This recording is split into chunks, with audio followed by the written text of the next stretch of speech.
대한민국은 국제사회의 책임 있는 일원으로서 자유민주주의 국가들과 연대하고 한미 동맹을 핵심 축으로 하여 인도 태평양 지역뿐 아니라 전 세계의 자유, 평화, 번영을 위해 노력할 것입니다.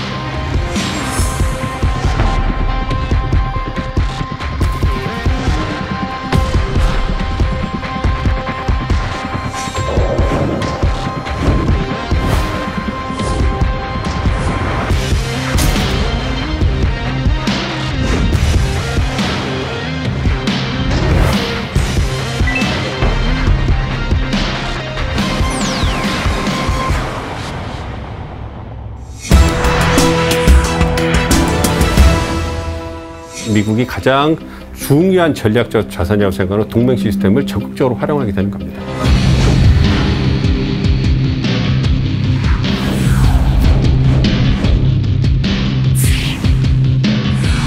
(1949년에) 중국이 공산화된 이후에 어떤 러시아와 소련과 더불어서 냉전 어떤 시대에 어떤 미국과 서방에 대립되는 그러한 공산주의, 사회주의 그 진영의 거의 맹주로서 역할을 해왔습니다. 그럼에도 불구하고 이제 그 1970년이 지나면서 이제 그 사회주의 발전 체제가 이제 한계를 갖고 오게 됩니다. 그래서 중국의 경제가 굉장히 어렵고 그러한 그 중국 그 국민들의 경제적 어려움을 타개하기 위해서 어쩔 수 없이 이제 그 중국의 지도자 모 대통령이 이제 그 미국의 지도자 닉슨 대통령을 만나가지고 우리 좀 도와달라. 국제사회를 편입하는 걸 도와줘서 중국의 어려움을 좀 벗어날 수 있게 도와달라. 어떻게 본다면 중국이 굉장히 자존심을 낮추고 미국에게 손을 뻗은 그런 상황입니다. 이제 미국이 중국을 받아들이고 중국이 가지고 있는 경제 어려움을 벗어나기 위한 그런 노력에 굉장히 역할을 미국이 많이 해줍니다. 그리고 그러한 미국의 그 도움 뒤에는 전략적 고려가 있는데요. 왜냐하면 중국의 부상이 러시아를 견제하는데 효용이 있을 것이다. 미국이 그렇게 판단했기 때문에 중국 측에서만 EJ를 쓴 거죠, 미국이. 그래서 중국의 부상을 통해서 러시아의 영향력 팽창을 좀 막아보겠다. 이러한 고려가 있었습니다. 그런 걸 통해서 미소 관계는 굉장히 좀 냉랭한 가운데 미중 관계가 발전하면서 어떤 그 미묘한 삼각관계가 만들어졌던 것이죠. 그런 상황에서 1990년 들어서 냉전이 해체가 되죠. 소련이 멸망을 하게 되고 이제 러시아가 만들어지고 그러면서 러시아의 영향력이 쇠퇴하게 되는 겁니다. 그래서 1990년대 미국이 유일한 초강대국으로서 세계 국제사회를 갖다가 리드해 나가는 상황이 되는 것이고요. 그러한 미국의 비호를 받아서 야금야금 경제성장을 한 것이 중국입니다. 그러한 급속한 경제성장 결과가 21세기 들어서 부각이 되기 시작됐고 그러한 그 경제적 그 성장을 바탕으로 해서 중국이 그동안 억누르고 있었던 중국몽, 중국의 야심을 드러내게 되는 것이 바로 2010년대 초반입니다. 그 중심에 시진핑 주석이 있는 것이고요. 그러면서 2010년대 되면서 미중 간의 전략적 경쟁이 수면 위로 부상하게 됩니다.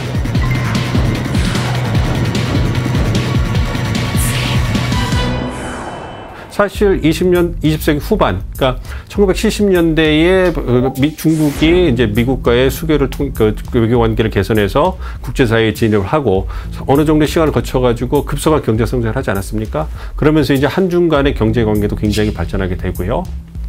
21세기에 들어오면서 중국은 한국의 제일 중요한 제일 교역국의 위치를 차지하게 되는 것이고요. 그러면서 이제 중국이 한국에 있어 경제적으로 갖는 어떤 중요성이 커진 거기 때문에 그러한 부분에서 한미 관계, 한중 관계를 보시면 적절하다고 생각을 합니다. 그래서 어쨌든 국제 안보 환경이라든지 경제 통상 환경이 한국을 둘러싼 그런 환경이 변하고 있긴 하지만 여전히 한국에게 가장 중요한 국가는 미국이 되는 겁니다. 앞으로의 미래 성장 동력을 보더라도 우리가 얘기 많이 하는 첨단 기술이나 핵심 기술, 핵심 분야에 있어서의 원천 기술이라든지 미래 성장의 잠재력을 가장 많이 확보하고 있는 나라가 미국입니다. 그렇기 때문에 이러한 그 기술 분야에 있어서도 어떤 미국 중에서 계속 커지는 부분이 있고요.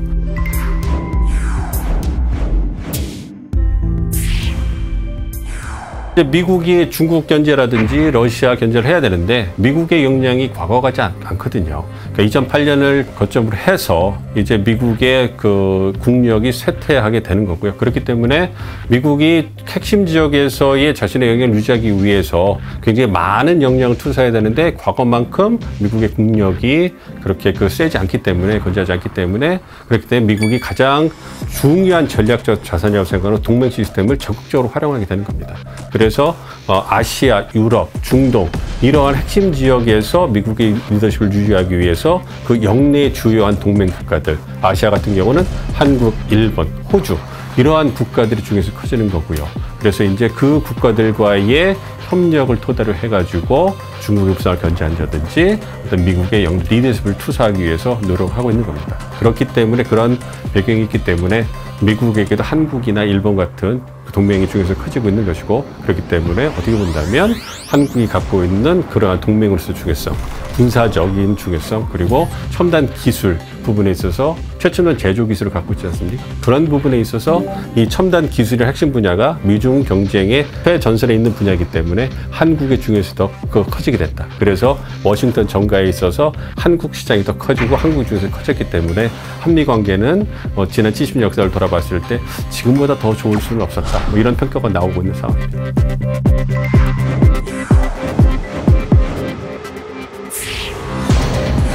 21세기 들어서 북한의 1990년대부터 해서 북한의 핵 위협이 고도화되고 있고요.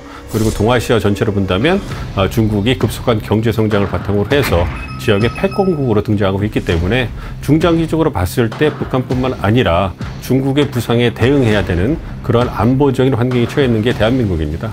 그렇기 때문에 일단 북한이나 중국, 즉 이러한 동아시아 영내에서의 세력 균형을 유지하기 위해서는 그걸 중심축이 되는 국가가 있어야 되는데 그것이 바로 미국이라고 말씀드릴 수가 있겠죠. 그러니까 한국이 미국과 동맹 시스템을 갖는 이유, 그리고 미국이 전 세계에 걸쳐서 수백 개의 동맹 시스템을 갖는 이유가 여기 있습니다.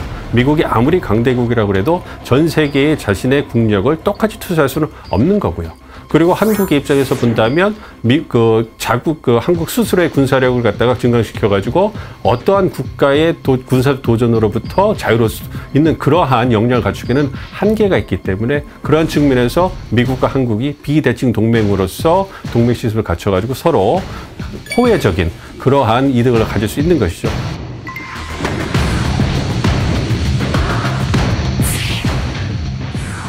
유엔이라는 것은 세계 제2차 세계전이 끝나고 어떤 다시는 세계 국제사회가 이러한 1, 2차 세계대전, 세계대전을 다시는 겪지 말아야 되겠다. 그렇기 때문에 미국 주도로 이제 서방 국제사회가 모여가지고 만든 것이 국제연합이죠.